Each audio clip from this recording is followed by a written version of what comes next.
नमस्कार,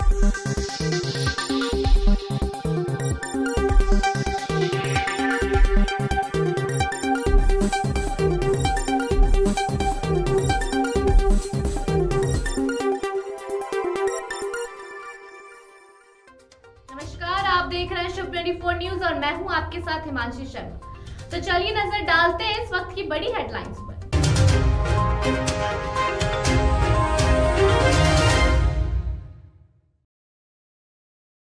ट्वीट कर इस्तीफे की पेशकश करने वाले खेल मंत्री चांदना का यू टर्न। गहलोत से मुलाकात कर कहा मुख्यमंत्री राजस्थान कांग्रेस के अभिभावक, उनका निर्णय सिर आंखों पर। एसीबी अब लोक सेवकों पर नहीं कर सकेगी सीधी कार्रवाई, प्रशासनिक विभाग से लेनी होगी अनुमति।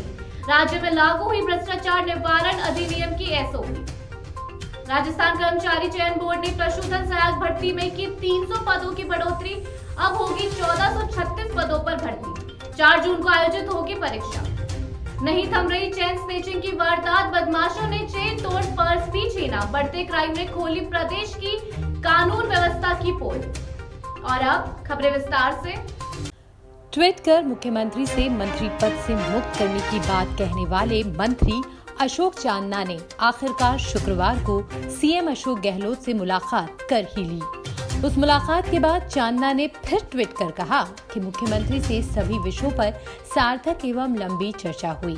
साथ ही ये भी कहा कि मुख्यमंत्री राजस्थान कांग्रेस परिवार के अभिभावक हैं, जो निर्णय करेंगे वो सही करेंगे।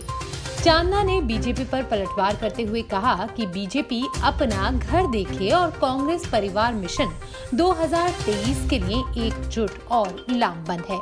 अशोक चांदना के ट्वीट से साफ है कि उन्होंने अपनी बातें मुख्यमंत्री अशोक गहलोत के सामने रखी हैं और अंतिम निर्णय भी मुख्यमंत्री अशोक गहलोत पर छोड़ दिया है।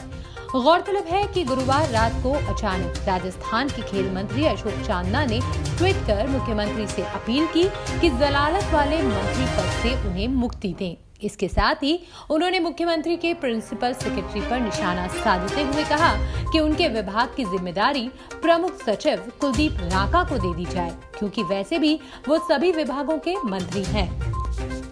राज्य में भी अब भ्रष्टाचार निरोधक ब्यूरो लोक सेवक यानी राज्य सरकार के कर्मचारियों और अधिकारियों पर सीधी कार्रवाई नहीं कर सकेगा। किसी भी तरह की शिकायत आने पर एसीबी को संबंधित प्रशासनिक विभाग से अनुमति लेनी होगी। राज्य सरकार ने केंद्र सरकार की ओर से जारी भ्रष्टाचार निवारण संशोधन अधिनियम की एसओपी को राज्य में लागू कर दिया है। राज्य सरकार ने केंद्र सरकार की ओर से भ्रष्टाचार निवारण संशोधन अधिनियम 2018 की धारा 17A के क्रम में जारी नियम प्रक्रिया को प्रदेश में भी लागू किया है, ताकि लोक सेवक निर्भीक होकर अपने आधिकारिक दायित्वों को निभा सके। नए नियमों में भ्रष्टाचार निरोधक ब्यूरो के अधिकारियों के स्तर और समकक्ष लोक सेवकों के स्तर निर्धारित किए गए हैं। भ्रष्टाचार निरोधक ब्यूरो के अधिकारी को सबसे पहले किसी भी लोक सेवक के विरुद्ध पूछताछ, जांच और अनुसंधान शुरू करने से पहले निर्धारित प्रपत्र में संबंधित प्रशासनिक विभाग के सक्षम प्राधिकारी से अनुमति लेनी होगी। अब एसीबी के अधिकारी इन दिशा निर्देशों के अनुरूप ही संबंधित अनुसंधान और जांच सहित अन्य कार्रवाई कर सकेंगे। मतलब है कि पिछले दिनों एसीबी की ओर से बिना प्रोसेस के आरएएस अधिकारी भागचंद बघाल को पूछताछ के लिए ले जाने का मामले के बाद ये विवाद खड़ा हो गया था। प्रदेश की आरएएस एसोसिएशन ने इसको लेकर मुख्य सचिव से लेकर मुख्यमंत्री तक अपना विरोध दर्ज कराया था। उस विरोध में कहा गया था कि किसी भी अधिकारी को ऐसे भी सीधे तौर पर पूछताछ के लिए एसीबी नहीं बुला सकती। उस वक्त एसोसिएशन ने सरकार से मांग की थी कि एसीबी की कार्रवाई कुछ नियम में होना चाहिए, जिससे कि किसी भी लोक सेवक के अधिकारों का हनन नहीं हो। प्रदेश में बेरोजगार युवाओं के लिए खुशखबरी है। राजस्थान कर्मचारी चयन बोर्ड ने पशुधन सहायक भर्ती में 300 पदों की बढ़ोतरी की है। पदों की बढ़ोतरी से अब प्रदेश में पशुधन सहायक के 1436 पदों पर भर्ती की जाएगी। भर्ती में बढ़ाए गए पदों से बेरोजगार युवाओं को नौकरी के लिए अधिक अवसर मिल सकेगा। लंबे समय से परीक्षा की तैयारी कर रहे युवा भर्ती में पदों की संख्या बढ़ाने की मांग कर रहे थे। पशुधन सहायक भर्ती की परीक्षा 4 जून को आयोजित की जाएगी। लिखित परीक्षा के बाद इंटरव्यू के आधार पर सिलेक्शन किया जाएगा, जिसके बाद ही कैंडिडेट्स का डॉक्यूमेंट वेरिफिकेशन कर नियुक्ति दी जाएगी। परीक्षा के दौरान अभ्यर्थियों को राजस्थान राज्य पथ परिवहन निगम की तरफ से मुफ्त यात्रा की सुविधा भी दी जाएगी। पशुधन सहायक भर्ती में बढ़ाए गए 300 पदों से बेरोजगार युवाओं में खुशी देखने को मिल रही है। लंबे इंतजार के बाद इस परीक्षा का आयोजन किया जा रहा है। अब पदों में हुई बढ़ोतरी के बाद कुल पदों की संख्या 1436 हो गई है। पशुधन सहायक भर्ती में सिलेक्ट होने वाले उम्मीदवारों को पे मैट्रिक 8 के अनुसार 26,300 रूपए से लेकर 85,500 रूपए तक की सैलरी दी जाएगी। भर्ती में उम्मीदवारों के फिजिक्स, केमिस्ट्री और बायोलॉजी के साथ सीनियर सेकेंडरी पास होना अनिवार्य है। साथ ही हॉर्टिकल्चर, एनिमल हस्बेंड्री और बायोलॉजी सब्जेक्ट सहित 12वीं पास होना भी अनिवार्य है। उम्मीदवारों का राज्य सरकार से मान्यता प्राप्त संस्था से पशुधन सहायक की 1 या 2 साल की ट्रेनिंग भी अनिवार्य है। उम्मीदवारों को हिंदी और राजस्थानी भाषा की जानकारी होनी चाहिए।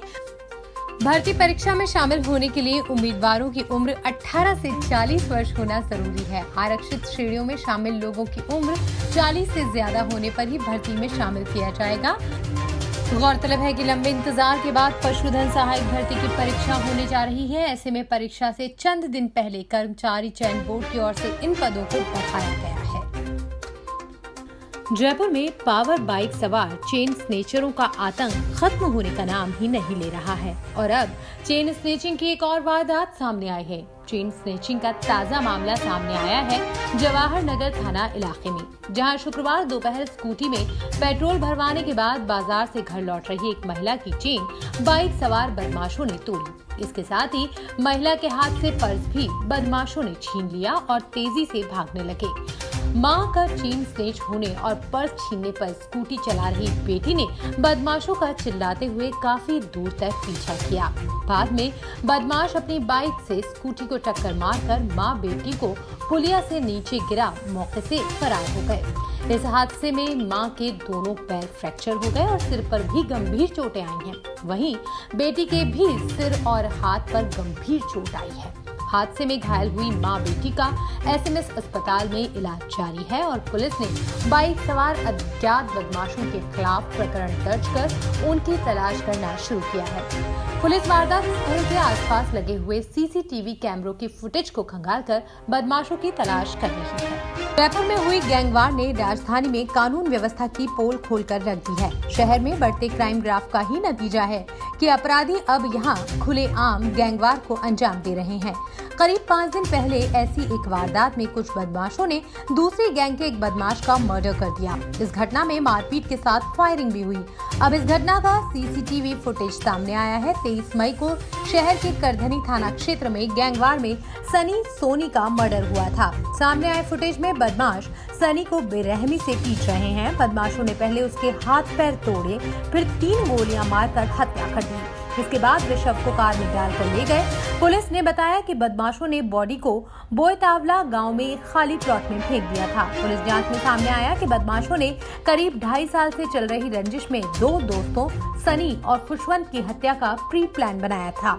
प्लानिंग के तहत दोनों को किडनैप भी किया गया, लेकिन खुशवंत हाथ से निकल गया, जबकि सनी को उन्होंने जान से मार दिया। इस संबंध में झोटवाड़ा और करधनी थाने में 2 अलग-अलग मामले दर्ज हुए हैं। जांच के दौरान पुलिस को बदमाशों की एक कार भी मिली है। कार की पिछली सीट पर खून पड़ा था और उसमें सरिये और डंडे भी रखे मिले हैं। जोधपुर में दुष्कर्म का एक हैरान करने वाला मामला सामने आया है। 4वीं कक्षा में पढ़ने वाली बालिका ने अपनी कक्षा के छात्र पर दुष्कर्म का आरोप लगाया है। पीड़िता ने अपनी मां को ये बात बताई तो उसे लेकर थाने पहुंची और रिपोर्ट दी। ये मामला माता का थाना क्षेत्र स्थित स्कूल का है, जिसमें पढ़ने वाली कक्षा 4 की छात्रा के साथ उसके सहपाठी के दुष्कर्म करने का मामला सामने आया है। आरोप है कि करीब 8 वर्षीय बालिका के साथ पढ़ने वाले सहपाठी ने गत दिनों स्कूल में दुष्कर्म किया। पीड़िता की मां की रिपोर्ट पर पुलिस ने मामला दर्ज कर लिया है। प्रकरण की जांच एडीसीपी निशांत भारद्वाज कर रहे हैं। जानकारी के अनुसार माता का थाना क्षेत्र स्थित स्कूल में पढ़ने वाली पीड़िता के साथ इस वर्ष फरवरी में ये घटना हुई। उसे आरोपी बालक अपने साथ वॉशरूम में लेकर गया और उसके साथ दुष्कर्म किया। आरोप है कि उसके बाद उसे मुंह बंद करने को कहा गया। पीड़िता और आरोपी दोनों नाबालिग हैं। पुलिस ने पॉक्सो की धाराओं में मामला दर्ज किया है। जांच अधिकारी इस संदर्भ में घटना से जुड़े तथ्यों पर पड़ताल कर रहे हैं। पीड़िता का मेडिकल करवाया गया है। दूदू क्षेत्र में कुएं से 5 लोगों के शव मिले हैं, जिसमें 2 बच्चे और 3 महिलाएं शामिल हैं। जानकारी के मुताबिक 25 मई को मीना मोहल्ले से 3 बहनें व 2 बच्चे लापता थे। लापता बहनों और बच्चों की तलाश में पुलिस की 12 टीमें जुटी हुई थी। इस बीच शनिवार सुबह दूदू थाना क्षेत्र के नरेना सड़क मार्ग पर स्थित कुएं से 5 के शव मिलने की सूचना पर पुलिस पहुंची। कुएं से 3 महिला समेत दोनों बच्चों के शव बरामद किए गए हैं। दूदू सीआई चेतराम डागर समेत पुलिस के आला अधिकारी मौके पर पहुंचे और शवों को कुएं से बाहर निकाला। मृतक महिलाओं की पहचान कालू देवी, ममता देवी, कमलेश के रूप में हुई। वहीं एक बच्चा 4 साल का है, जबकि दूसरा 20 दिन का है। तीनों बहनों के लापता होने की FIR 25 मई को दूदू थाने में दर्ज हुई थी। दर्ज FIR में बताया था कि तीनों सगी बहनें अपने बच्चों समेत 25 मई को दोपहर से लापता हैं। इस मामले में मीना समाज के लोग आंदोलित भी थे। तीनों बहनों के लापता होने के मामले में भाई ने PUCL की महासचिव कविता श्रीवास्तव को पत्र लिखकर ससुराल पक्ष पर दहेज के लिए परेशान करने का आरोप लगाया था।